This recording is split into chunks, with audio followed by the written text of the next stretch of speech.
pertama tentu kita panjatkan puji syukur kepada Allah Subhanahu wa taala yang terus memberikan nikmat dan karunia-Nya kepada kita bersama, sehingga pada sore hari menjelang maghrib kita dapat berkumpul bersama-sama di majlis yang insyaallah dimuliakan oleh Allah Subhanahu wa taala. Amin. Salawat dan salam kepada junjungan kita Nabi besar Muhammad sallallahu alaihi wasallam, allazi qad akhrajan nasa minaz zulumati ilan nur.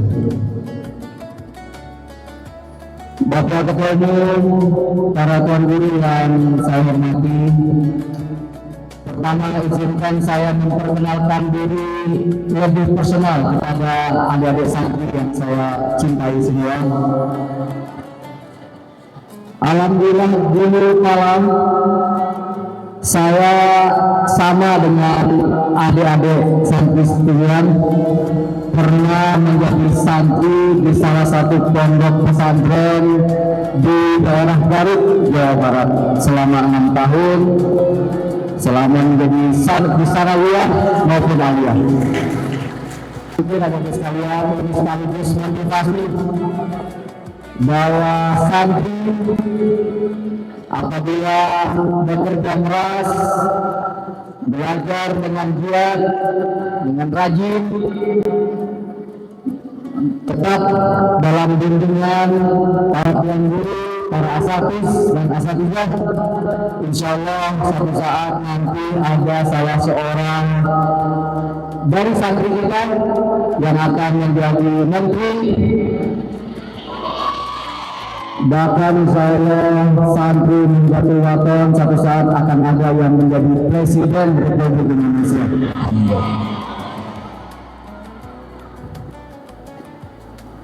Saya sebagai santri, adik-adik sekalian, bapak-bapak ibu yang saya hormati, menjalankan amanah sebagai Menteri Kehutanan di bawah kepemimpinan Bapak Presiden Prabowo Subianto.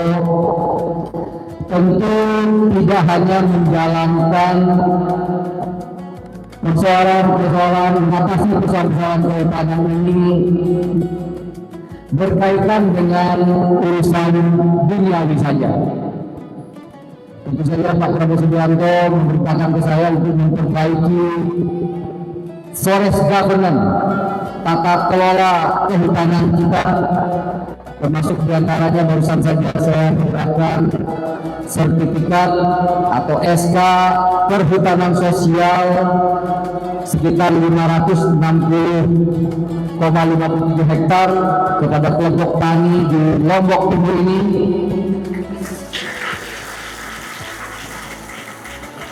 untuk meningkatkan kesejahteraan para petani hutan kita, kelompok tani hutan kita. Namun jauh dari persoalan duniawi tersebut, saya meyakini bahwa sebagai santri, saya meyakini bahwa amanah yang diberikan oleh Allah Subhanahu wa taala melalui tangan Pak Presiden Prabowo Subianto ini juga terkait dengan urusan ukhrawi kita, urusan agama kita.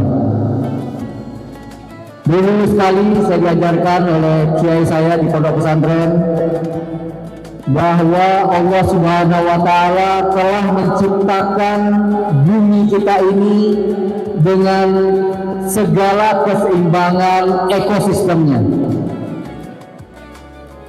Dan oleh karena itu Allah Subhanahu wa taala melarang kita untuk merusak keseimbangan alam kita, merusak hutan kita. Auzubillahi minasyaitonirrajim. Wala tufsidu fil ardi ba'da islamiha.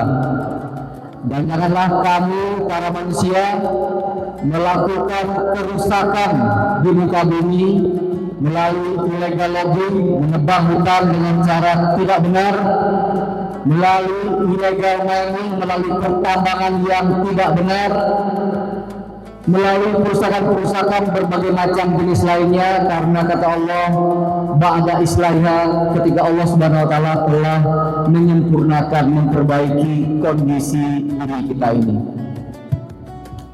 Tak kurang Tuan Guru, waktu saya serah terima jabatan di Kementerian Kehutanan, sambil berkenalan dengan jajaran, dengan Pak Sekjen, Bapak Ibu Dirjen, Pak Direktur, sampai kepala-kepala UPT yang ada di seluruh pelosok Indonesia, saya menyampaikan dan mengingatkan kepada diri saya sebagai orang yang diberikan amanah oleh Bapak Presiden.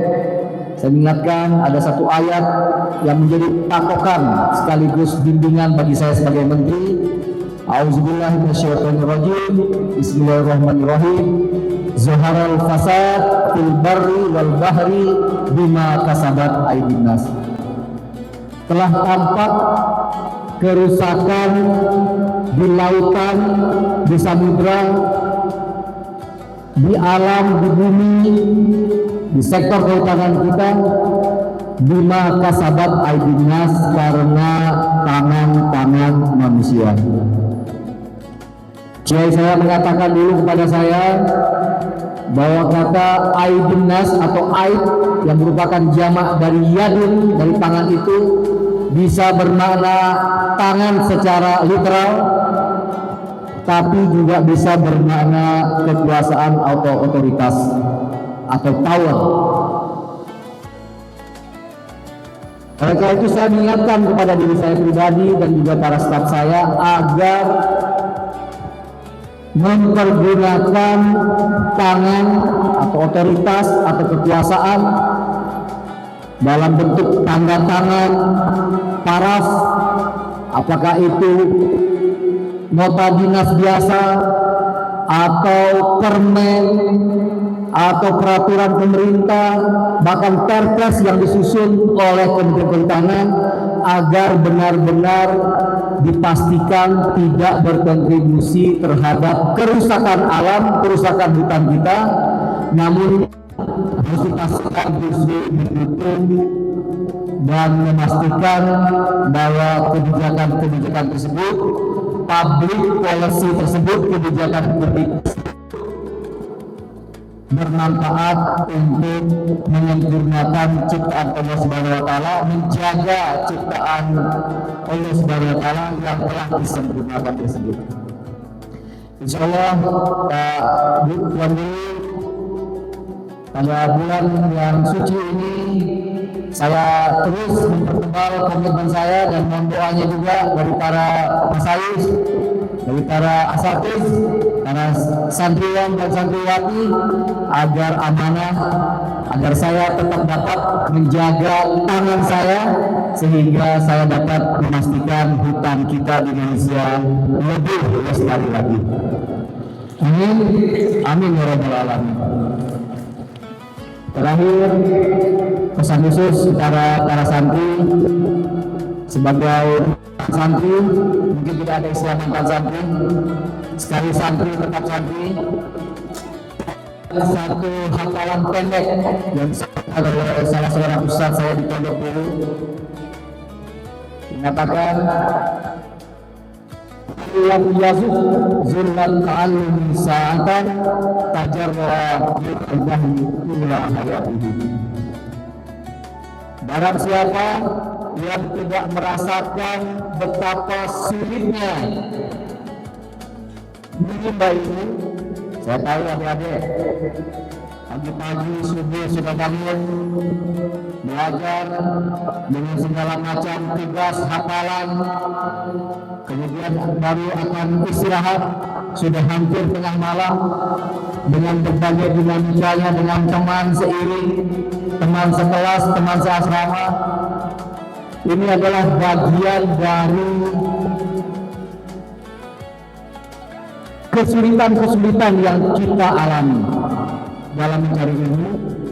Karena dikatakan tadi, malam yahud zullat ta'allum sa'atan, yang tidak merasakan betapa sulitnya menimba ilmu, tajarwa dunal jahli tulahayati, maka mereka akan terjerembab di jurang kebodohan.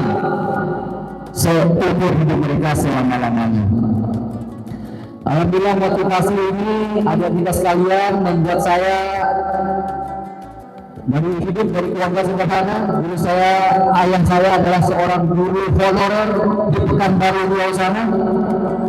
Saya hidup dalam kesederhanaan, namun karena tekad yang disampaikan oleh Ustadz sekaligus ayah saya dapat meraih 2 beasiswa ketika saya S1.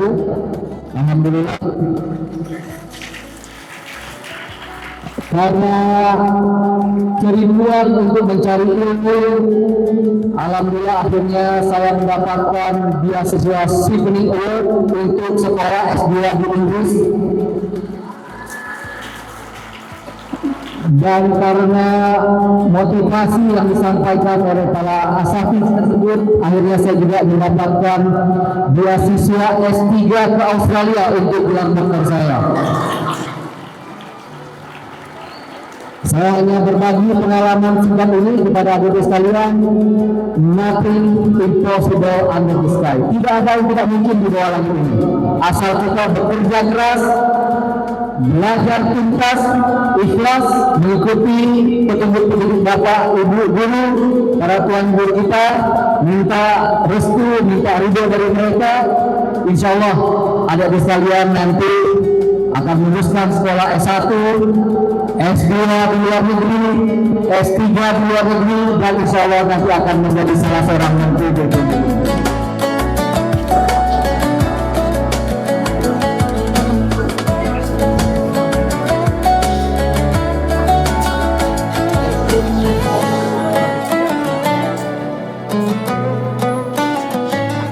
Selanjutnya penyerahan cenderamata oleh Menteri Kehutanan Republik Indonesia kepada Ketua Umum Pengurus Besar Nahdlatul Wathon berupa plakat dan bibit. Kepadanya disilakan.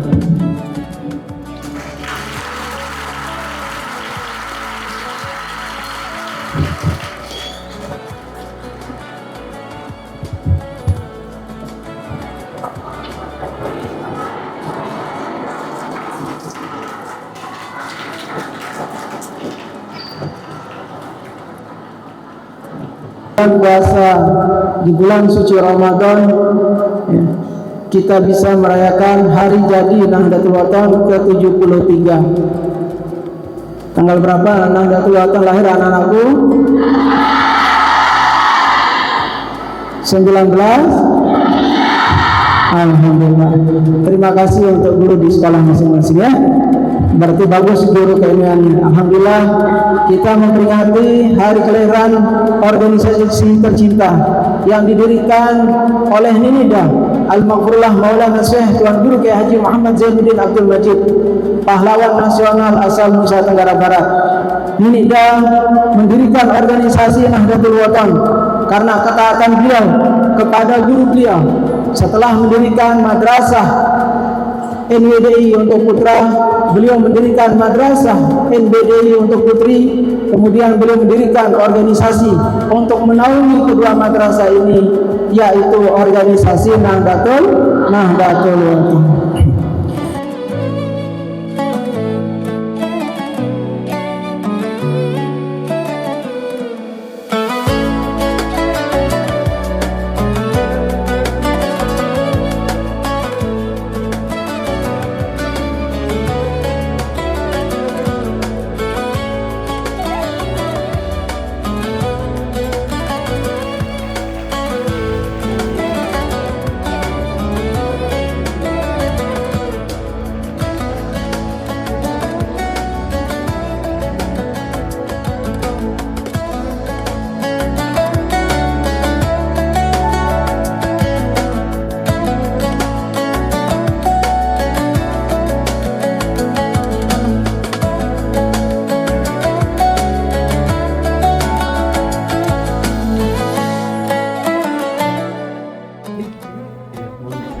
Doanya benar. Dia minta doa kalau menteri dari dulu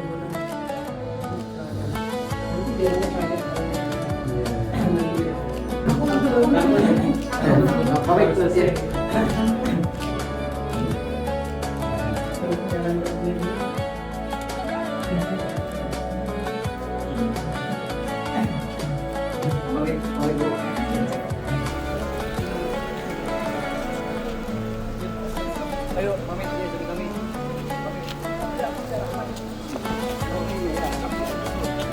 beliau ini sowan terus.